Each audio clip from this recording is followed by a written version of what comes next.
Hello everyone and welcome back to the channel.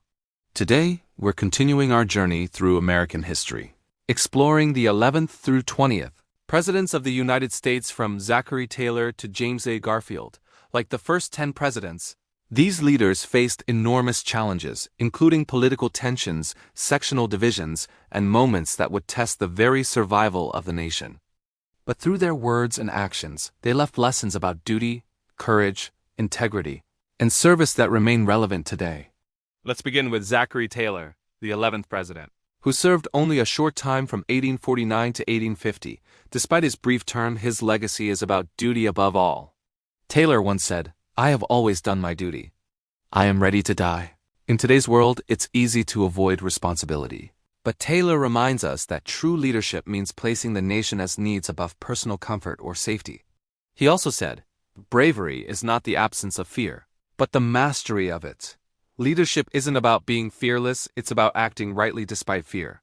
Finally, he emphasized law and principle. A leader must be firm, fair, and faithful to the Constitution. No matter the circumstances, he believed, a leader must respect the law and govern with integrity. Next comes Millard Fillmore, the 12th president, who served from 1850 to 1853. Fillmore faced a deeply divided nation and believed leaders must balance moral ideals with practical realities. He said, "God knows that I detest slavery, but it is an existing evil for which we are not responsible." He shows us that leadership sometimes requires confronting difficult realities while remaining ethically grounded. Another lesson from Fillmore: an honorable defeat is better than a dishonorable victory. Winning is meaningless without honor and integrity. He also said, "A nation's strength lies in the intelligence and virtue of its people." Knowledgeable and virtuous citizens, he reminds us, are the foundation of a strong country. Franklin Pierce, the 13th president, 1853 to 1857, governed during rising tensions that would eventually lead to the Civil War. Pierce believed in the enduring power of the Constitution. He said, "The storm of frenzy and faction must inevitably dash itself in vain against the unshaken rock of the Constitution.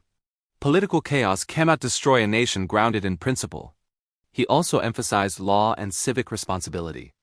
Every violation of the law must be promptly punished, and reminded us that the safety of our union depends upon the character of our people. Leadership and national strength depend not only on presidents, but on the integrity and values of citizens. The 14th president, James Buchanan, 1857 to 1861, faced a country teetering on the edge of civil war. He said, "The ballot box is the surest arbiter of disputes among free men." In other words, democracy, not violence, resolves conflict. He also stressed fairness. The will of the majority must prevail, but the minority must be protected. True leadership balances majority rule with protection of minority rights. And his warning, "A house divided against itself cannot stand," reminds us that unity is essential to national survival. Of course, no discussion of this era is complete without Abraham Lincoln, the 15th president, 1861 to 1865. Lincoln led the nation through its darkest hours during the Civil War. He famously said, "Government of the people, by the people, for the people, shall not perish from the earth. Democracy depends on the participation and vigilance of citizens." He also said, "Nearly all men can stand adversity, but if you want to test a man's character, give him power." Leadership reveals true character under responsibility. And in his call for healing, he reminded us, "With malice toward none, with charity for all." Even after conflict, forgiveness and unity are essential. Andrew Johnson, the 16th president, 1865 to 1869, stepped in after Lincoln's assassination during Reconstruction. Johnson said, "I believe in the people." He trusted that democracy works best when leaders rely on citizens' judgment and integrity. He also reminded us that freedom is not given. It is defended, emphasizing that liberty requires active protection. Johnson's leadership shows us that trust in the people and adherence to constitutional principles are cornerstones of governance. Ulysses S. Grant, the 17th president, 1869 to 1877, brought military discipline to the presidency. He said, "In every battle there comes a time when both sides consider themselves beaten. Then he who continues the attack wins. Persistence, even when circumstances seem equal, often leads to victory."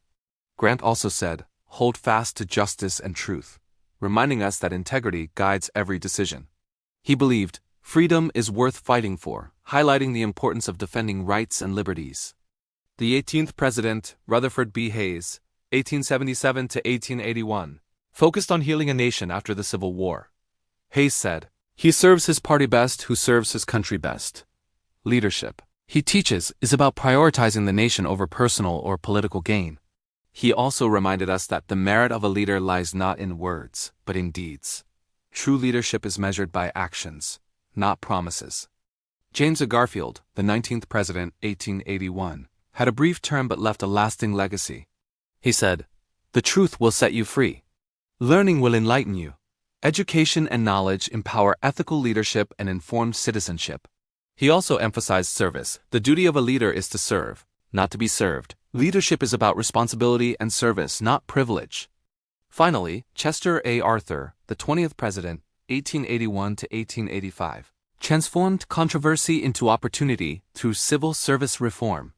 He said, "I may be President of the United States, but I am first a servant of the people." Arthur believed leadership is defined by service, not rank. And he reminded us, good government rests upon moral principle. Ethical leadership ensures that power serves the public good, not personal ambition. Through the words and actions of these presidents, a clear pattern emerges.